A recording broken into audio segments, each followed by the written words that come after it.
Buenos días, tardes o noches familia, bienvenidos al episodio 86 de Hilando Fino Daily, el lugar donde expreso todo aquello que se me va pasando por la cabeza sobre el deporte en general y el triatlón en particular.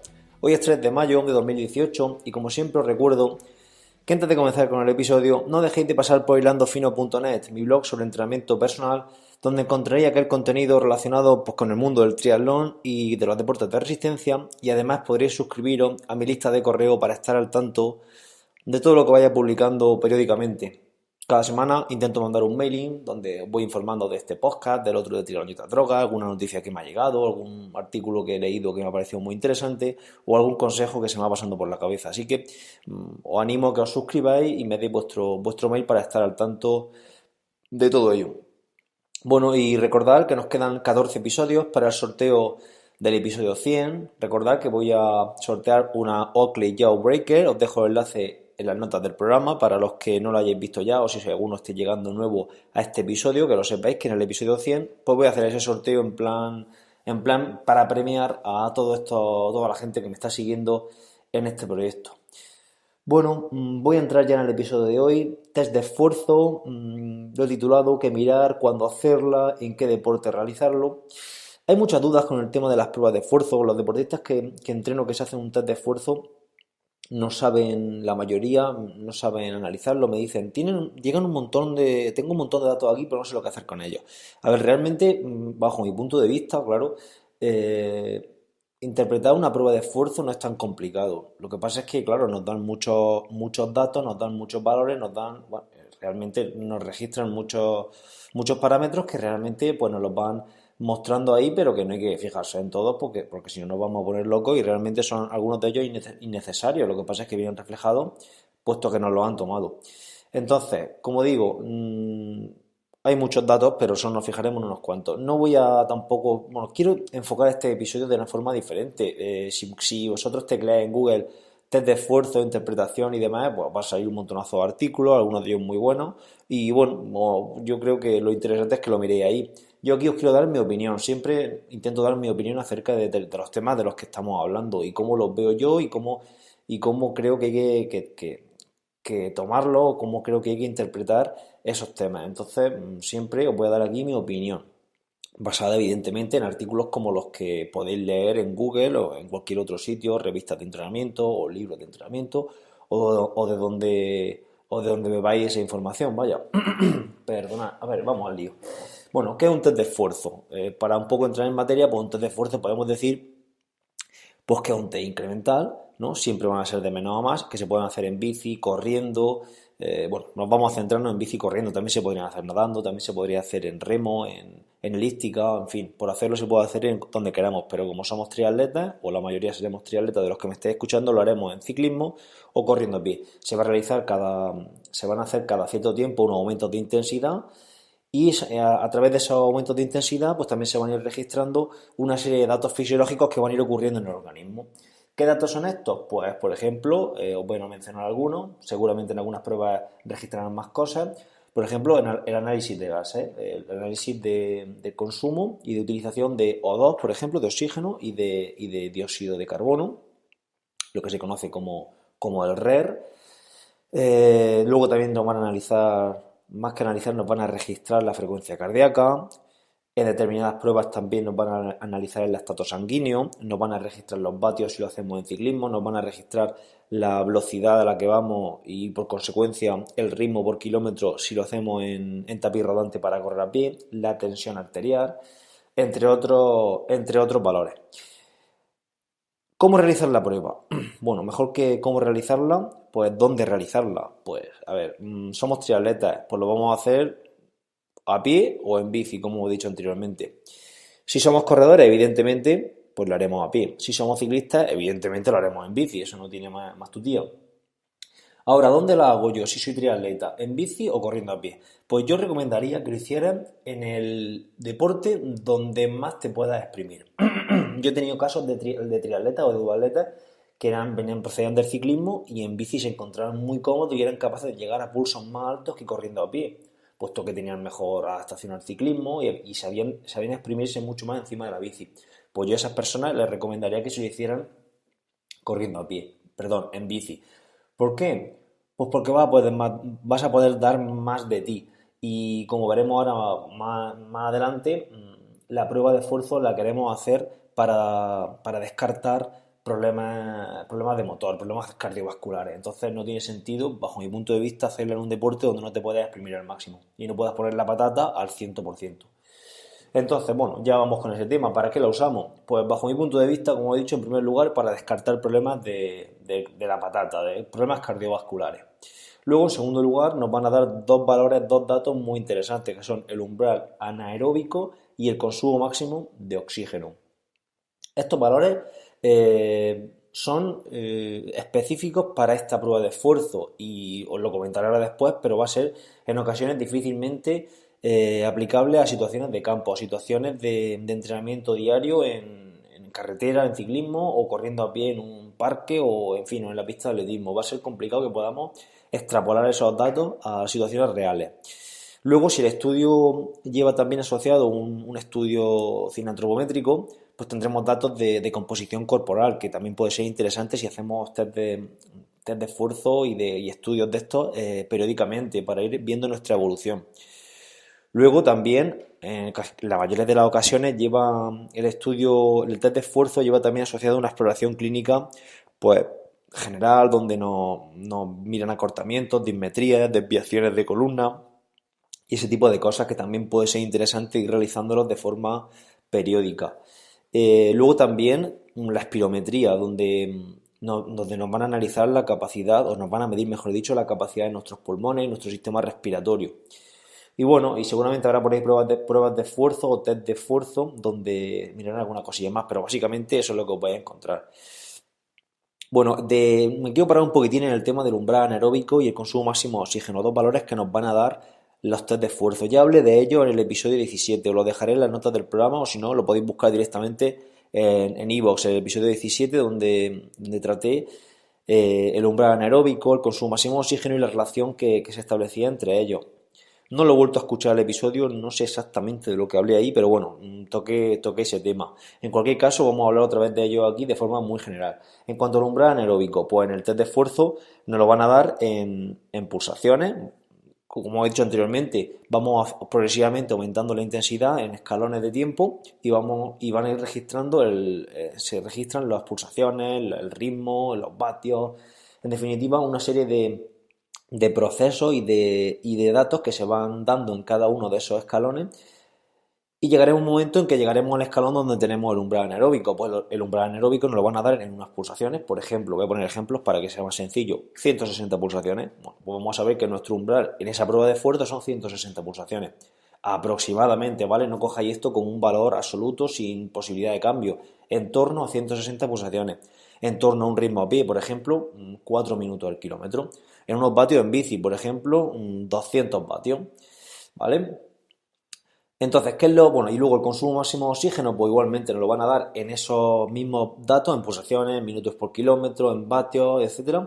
Y luego también nos lo van a dar en litros de oxígeno por minuto, que son valores absolutos, es decir, los litros de oxígeno que vamos consumiendo por minuto, y luego en valores relativos, que van en mililitros por kilogramo y minuto.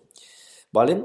Entonces, ¿qué es aquí lo más interesante? ¿Mirarlo en litros por minuto o mirarlo en valores relativos, en mililitros por kilogramo o minuto? A ver, los litros por minuto irán entre 3 litros por minuto, 4 litros por minuto, 3 litros y medio por minuto y el relativo pues estará sobre, pues depende de la capacidad del sujeto en cuestión, pues estará en 50 mililitros por kilogramo y minuto, 60, 70, si somos muy, muy, muy potentes, somos muy buenos, los deportistas de élite suelen estar por encima de 70 prácticamente todos.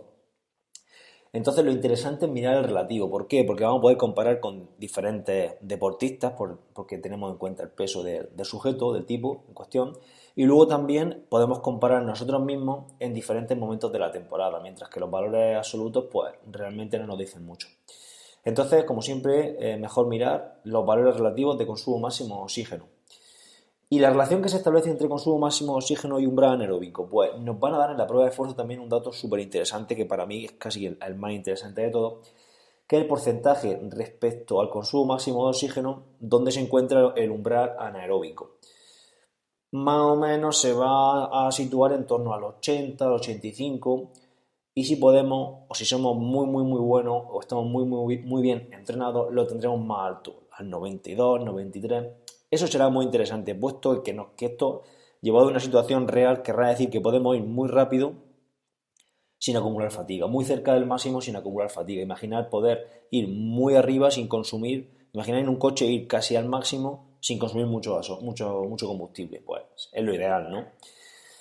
Bueno, bueno, y como os digo, el umbral anaeróbico al final no lo vamos a medir en mililitros, perdón, el consumo máximo de oxígeno, pues no lo vamos a medir en mililitros, kilogramos y minutos de forma, ¿cómo decirlo? A ver si me sale la palabra, de forma real en nuestras situaciones de día a día, puesto que no tenemos el analizador de gases para ir midiéndolo, lo vamos a tener, por ejemplo, en vatios en bici, sabemos que nuestro consumo máximo de oxígeno está en 350 vatios, pues cuando queramos trabajar el consumo máximo de oxígeno, pues ya sabemos los vatios que podemos ir trabajando o a los que nos tenemos que ir acercando. Igualmente tampoco lo podemos mirar en lactato sanguíneo, evidentemente, pues lo podremos mirar en ritmo por minuto, ¿vale? Entonces, pues es interesante saber eso. Luego, ¿cuándo realizar la prueba de esfuerzo? Pues dependerá, claro, siempre. La respuesta para todo casi siempre depende.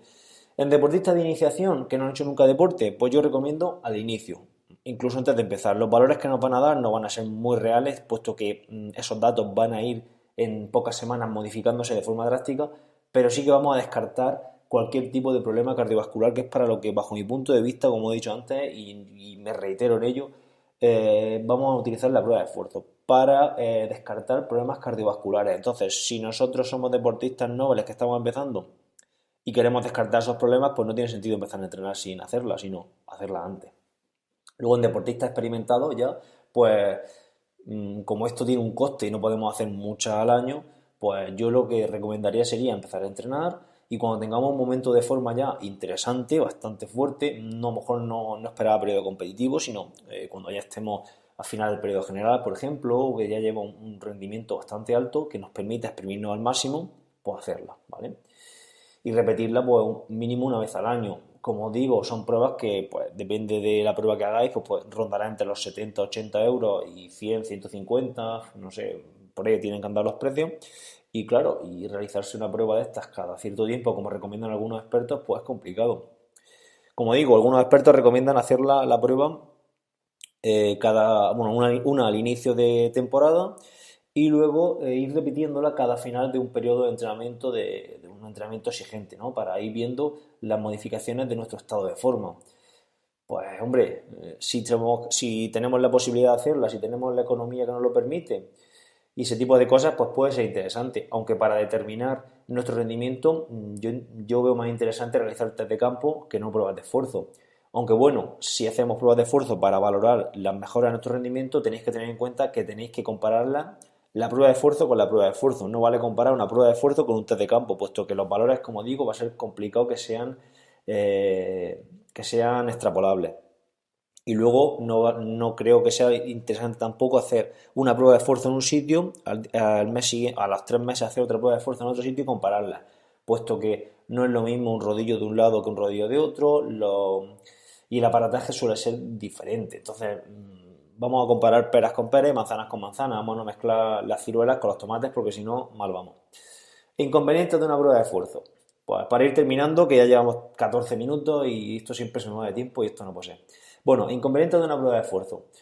Pues que es una situación de laboratorio. En una situación de laboratorio, pues en ocasiones, o prácticamente, vale, os pongo un ejemplo real. Yo hace un año y poco hice una prueba de esfuerzo, me salió un umbral a 3,45, un umbral anaeróbico, ¿vale? Según le dicen tapiz rodante, me salió un umbral a 3,45. Pocas semanas después, muy pocas semanas después, corrí una San Silvestre a 3,30, 10 kilómetros, ¿vale?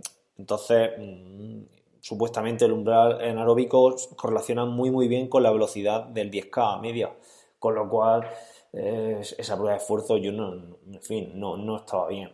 No, ese valor no era real, esos 3,45. De hecho, yo a 3,45, cuando me hice la prueba de esfuerzo, iba rodando con bastante facilidad, con lo cual ese valor no era el correcto. Entonces, también existen analizadores portátiles que nos permiten hacer las pruebas de esfuerzo en pista o en situaciones portátiles con la bici. Pero bueno, ya ahí no tenemos el control que tenemos con el médico, con el electrocardiograma que nos hacen asociado a la vez de la prueba de esfuerzo. Entonces yo creo que, como digo, hay que exprimirse al máximo en la prueba de esfuerzo para ver cómo tenemos la patata. Y eso en un laboratorio donde nos lo pueden controlar de la mejor forma porque tienen el mejor aparataje. Los analizadores portátiles pues pueden ser interesantes, pero para detectar problemas cardiovasculares pues no creo que lo sean. Luego también está el efecto bata. El efecto bata es este que se produce cuando sabes que alguien te está observando. A lo mejor no das lo máximo que puede llegar a dar. Como he dicho antes, las situaciones de laboratorio son muy difíciles de extrapolar a situaciones de campo. No es lo mismo correr en un tapiz rodante que correr en el suelo, no es lo mismo el rodillo que se usa en un laboratorio con el que no refrigeras bien, que los vatios se mueven menos en vatios en rodillo, que si luego vamos a carretera y queremos extrapolar esos datos a carretera. En fin, como os digo, no quiero ser reiterante, mi opinión es que debemos de usarlas para detectar problemas y olvidarnos del resto. Una al año o dos al año, por ejemplo, y fuera, y tirando millas. Yo creo que sería lo interesante y es lo que yo recomiendo. Sé que, bueno, para los que sois de Murcia, sé que tiene un acuerdo la Universidad de Murcia con la Federación y tienen las pruebas de esfuerzo bastante económicas. Y son las pruebas, yo me he hecho la prueba allí, solo me he hecho una allí, y la verdad que yo la vi bastante completa. No sé cuánto costaba, no sé si eran 45 o 50 euros, no recuerdo muy bien. Bueno, miradlo, ya, si queréis escribir a la federación. Es bastante interesante el acuerdo porque es una prueba de esfuerzo bastante barata y bastante completa. Entonces, pues puede ser interesante para los federados en la Federación de Triatlón de la Región de Murcia. Bueno, amigos, esto es todo por hoy. Muchísimas gracias, como siempre, por vuestras recomendaciones, y por vuestros comentarios. También por suscribiros al programa en iVoox y en iTunes. Sed buenos, buscad la felicidad por encima de todas las cosas. Nos escuchamos mañana. Adiós.